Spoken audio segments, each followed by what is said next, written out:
जय श्रीमन नारायण। ए पर जे टिप्पणी हम करे जा रहल बा रामानुजदास श्रीमान गट्टू वेणुगोपाल स्वामी जी के द्वारा दिहल गयल बा।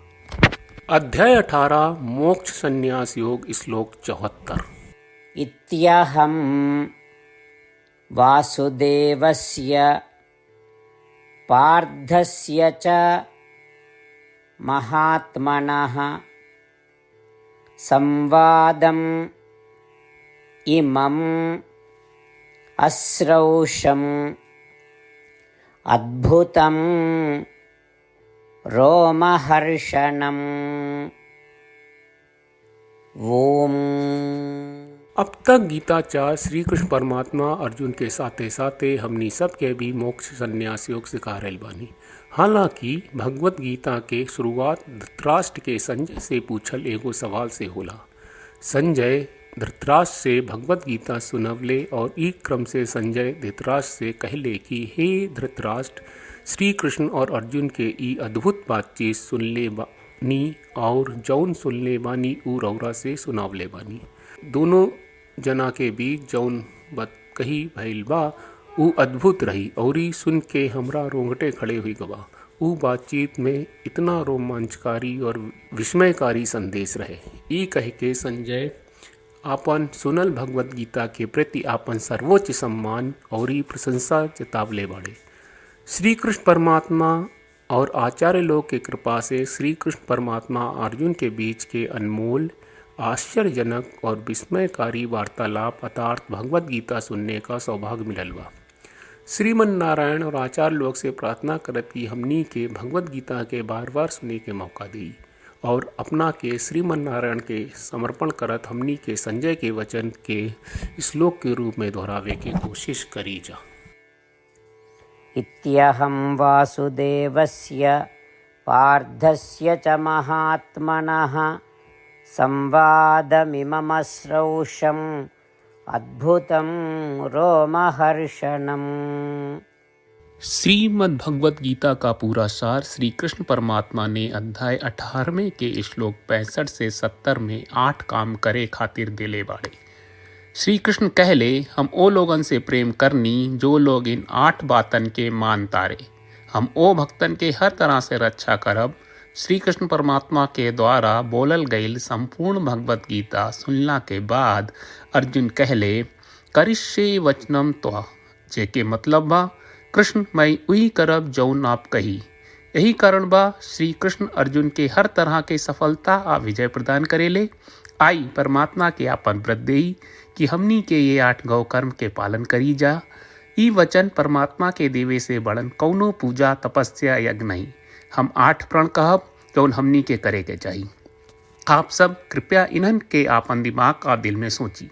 श्री कृष्ण के आपन वचन देवे के ई तरीका में हमनी सबकी कल्पना करे के चाहिए कि श्री कृष्ण का चेहरा खुशी से चमकत बा और खुशी के एहसास करत बा। जय श्रीमन नारायण। यहाँ हमनी के 8 वादा बा। हमनी के पहला वादा, हे श्रीमन नारायण, आपका निर्देश के मुताबिक हम हमेशा तोहार ध्यान करब और तोहार बारे में सोचब। हमनी के दूसर वादा, हे श्रीमन नारायण, आपका सलाह का अनुसार हम हमेशा आपका भक्त रहब। हमनी के तीसर वादा, हे श्रीमन नारायण, हम आपन सब काम तोहरा सेवा के रूप में और तोहरा संतुष्टि खातिर करब। हमनी के चौथा वादा, हे श्रीमन नारायण, जैस की आप माने के कहले रहलू, हमरा बहुत विश्वास बा कि हम आपके होई और हम हमेशा आपन दोनों हाथ जोड़ के आपके नमस्कार करब और आपकी पूजा करब। हमनी के पांचवा वादा, हे श्रीमन नारायण, हमरा के तोरा बात माम एकम शरणम ब्रज 1866 याद कहले, जहां आप हमरा के आपन का अर्पित करे का कहा। श्रीमन नारायण, मैं हमेशा तोहरे शरण में रहब। हमनी के छठवां वादा, हे श्रीमन नारायण, हमरा के तोहरा बात माँ सुचहा 1866 याद कहले कि आप हमनी के शोक ना करे का आश्वासन दे रहे बड़े। हम अब और शोक ना करब। हमनी के 7वां वादा, हे श्रीमन नारायण, आपने हमरा खातिर श्रीमद् भगवत गीता के वितरण करके हम सबके कृपा कहले और आशीर्वाद दहले बा। हम वादा करत बानी कि रोजाना कम से कम 1 श्लोक पढ़ब या सुनब। हमनी के 8वां वादा, हे श्रीमन नारायण, आप गीता के पूरा मानवता तक ले गयलू। हम गीता में आपके दिव्य वचन के उन भक्तन तक पहुँचावे के प्रयास करब जे गीता से अपरिचित बा। हे श्रीमन नारायण, हम उई करब जौन तू करे का कहब। हम ऐसन व्यवहार करब जैसन आप चाहत बानी और हम खाली आपका खातिर काम करब। श्रीमन नारायण के रोज आपन वचन देहल कि हम ओइस करब जैस आप कहत बानी, ई अपने आप में बड़न पूजा बा। श्रीमन नारायण, करशे वचनम त्वा। श्रीमन नारायण, हम तोरे निर्देश के मुताबिक काम करब। सर्वं श्री कृष्ण अर्पणम अस्तु। जय श्रीमन नारायण। इत्यहं वासुदेवस्य पार्थस्य च महात्मनः संवादम् इमम् अश्रौषम् अद्भुतं रोमहर्षणम् ॐ इत्यहं वासुदेवस्य पार्थस्य च महात्मनः संवादमिममश्रौषम् अद्भुतं रोमहर्षणम्।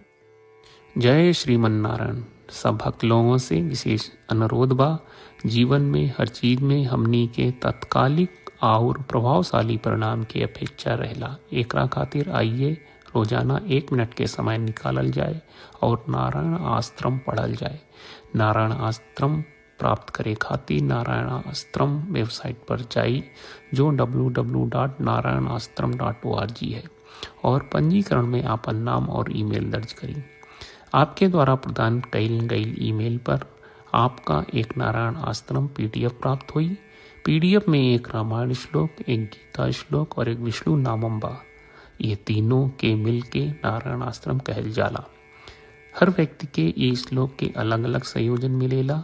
जब हर कोई 24,000 भक्तन के साथ रोजाना आपन नारायण आश्रम पढ़त आ सुनत बा, ता हर दिन संपूर्ण रामायण का 1 दौर, श्रीमद् भगवत गीता पारायण के 33 दौर और श्री विष्णु सहस्त्रनाम स्तोत्र पारायण के 24 दौर प्रतिदिन पूरा होएला।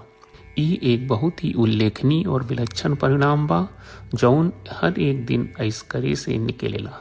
ई कारण बा कि आप और आपके परिवार के सदस्य तुरते जाके आपन नारायण आश्रम प्राप्त करी। जय श्रीमन नारायण।